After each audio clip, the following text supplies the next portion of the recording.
Saya kecewa dan sangat menyayangkan. Kan kenapa ya yang buat berita-berita ini kok sampai segitu niatnya gitu ya.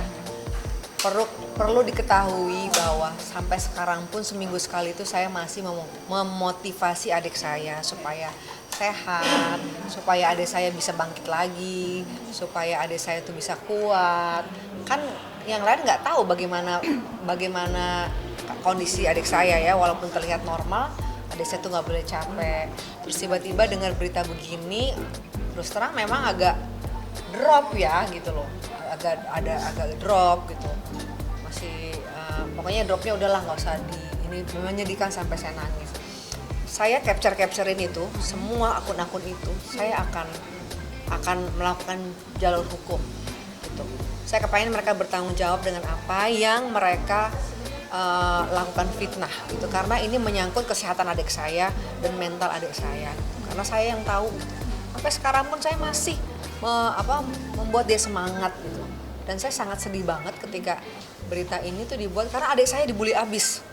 Ya, dibilang laki-laki nggak tahu diri, dibilang laki-laki ya walaupun misalnya itu kan hoax apa segala, iya, cuma berita ini sampai sekarang masih ada dan masih terus menerus. Saya kalau misalnya buka sosial media itu yang keluar itu lagi gitu kan. Saya udah nggak ngomong sama adik saya, istri Virus juga sudah ngasih tahu bahwa nggak boleh Dedi megang handphone gitu kan. Namanya adik saya kan nggak bisa gitu dan dia dipikirin gitu kan.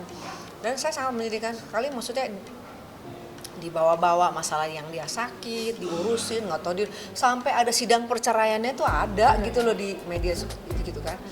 Nah saya nggak terima sebagai kakak karena ada yang kemakan gosip itu. Jadi tadinya saya mau diemin, tadi saya diemin aja gitu, nggak mau saya gubris. Tapi karena sudah mengganggu kesehatan adik saya, yang mana itu adalah amanah ibu saya harus menjaga adik-adik saya akan berjuang untuk adik saya. Saya minta itu semua akun-akun itu udah saya capture. Semua akun-akun itu saya akan laporkan. Karena ini bukan main-main. Ini mengganggu pekerjaan adik saya, mengganggu mental adik saya, mengganggu kesehatan adik saya. Gitu. Adik saya tuh mimisan terus jadinya. Setiap hari kan? Iya, kalau dia ini sedikit dia langsung mimisan. Sakit ini sakit. Mau bertanggung jawab gitu, karena ini sudah sangat mengganggu banget. Tadinya bener, kita sepakat untuk udahlah diem aja, udahlah gitu. Saya sebagai seorang kakak selalu memikirkan apa yang terbaik buat adik saya. Bagaimana adik saya bisa bangkit lagi. Saya bikin sesuatu untuk dia supaya orang bisa melihat lagi sebagai seorang, karena kan dia selalu berpikir saya seorang laki-laki yang ingin bertanggung jawab kepada keluarga saya, apa ya gitu. Sampai saya tuh bela-belain mati-matian, maaf ya, bukan maaf maksudnya apa yang saya bisa lakukan untuk adik saya, apa ya pekerjaan apa yang saya bisa berikan untuk adik saya berpikir sampai segitu gitu, sampai saya gimana adik saya supaya bisa syuting lagi, bela-belain mati-matian, saya jungkir balik kepala jadi kaki kepala, mati-matian lah untuk adik saya tuh bisa syuting lagi gitu loh. Akhirnya saya yaudah deh, gue bikin film aja deh supaya adik gue bisa main, karena mungkin belum ada yang mau manggil dia. Yaudah gimana caranya deh gitu, saya berdoa yaudah saya bikin produksi untuk adik saya, untuk anak-anak saya juga yang lain gitu kan. Saya juga punya tempat yatim yang saya harus biayain gitu kan. Jadi supaya Oni main aja di sini. Untuk apa? Untuk supaya kepercayaan dia tuh bangkit lagi, dia punya semangat hidup lagi gitu. Itu sampai saya bikin film kisahnya dia di film itu gitu loh. Saking saya kepengen orang, soalnya udah muncul ya gitu. Tiba-tiba dibuat berantakan gitu loh oleh seseorang yang tidak bertanggung jawab gitu kan. Ini kan merugikan sekali itu gitu loh.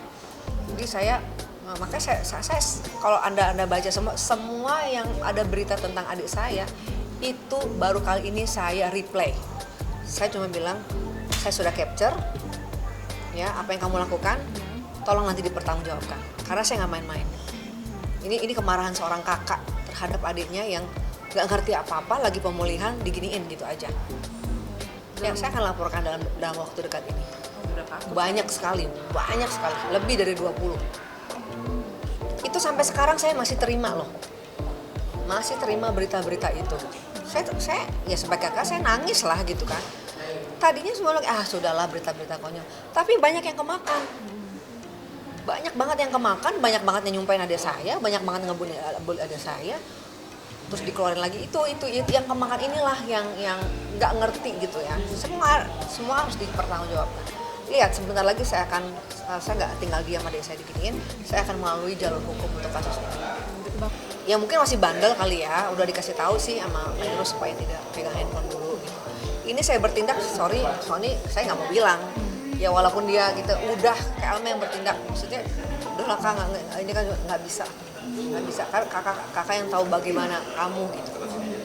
Dropnya aja apanya segala macam, kasihan Virus, ya kan gitu. Virus selalu kak, tolong kak, Sonya lagi ini kak, Alma lagi yang iniin kak, Sonya lagi ini kak, gitu. Ya susah, bukan susah ya.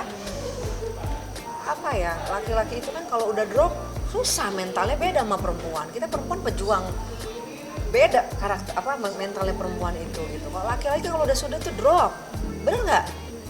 Ya kan? Coba kalian laki-laki semua mentalnya kalah dengan perempuan gitu. Jadi apalagi dalam tahap pemulihan gitu loh. Jangan gitulah gitu, maksudnya apa gitu kan. Gitu. Kemarin saya ketemu ke rumah saya, dia tempat tidur kenapa sakit lagi kepalanya. Gitu. Kemarin lagi laporan juga. Ini Fani mimisan lagi kak gitu. Kita sedih ya gitu loh. Ini gimana orang mau kembali gitu kan.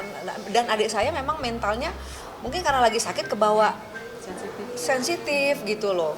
Kalau baru mulai aja, baru mau niat mau bagian keluarga udah diginiin gitu loh. Dia bilang aduh macam-macam deh. Saya bacanya sedih gitu. Oh nggak bisa ini, nggak bisa aku harus bertindak sebagai seorang kakak gitu. Nggak bisa, saya nggak terima. Udah keterlaluan banget sih, keterlaluan banget. Itu baru kali ini aku balesin komen. Aku bilang, baru kali ini aku balesin komen yang aku bilang, kamu siap-siap, saya akan bertanggung jawab kamu ya. Kesel beneran. Tinggal tunggu aja di surat panggilan untuk kalian semua yang punya tangan-tangan jahil. Ada yang mau sampaikan nggak kak ke akun-akun yang tetap memberikan rumor-rumor? Iya, akun gosip ya yang membuat berita tanpa dipertanggungjawabkan. Sekarang kalian harus bertanggung jawab dengan apa yang kalian tulis karena kalian sangat merugikan orang lain.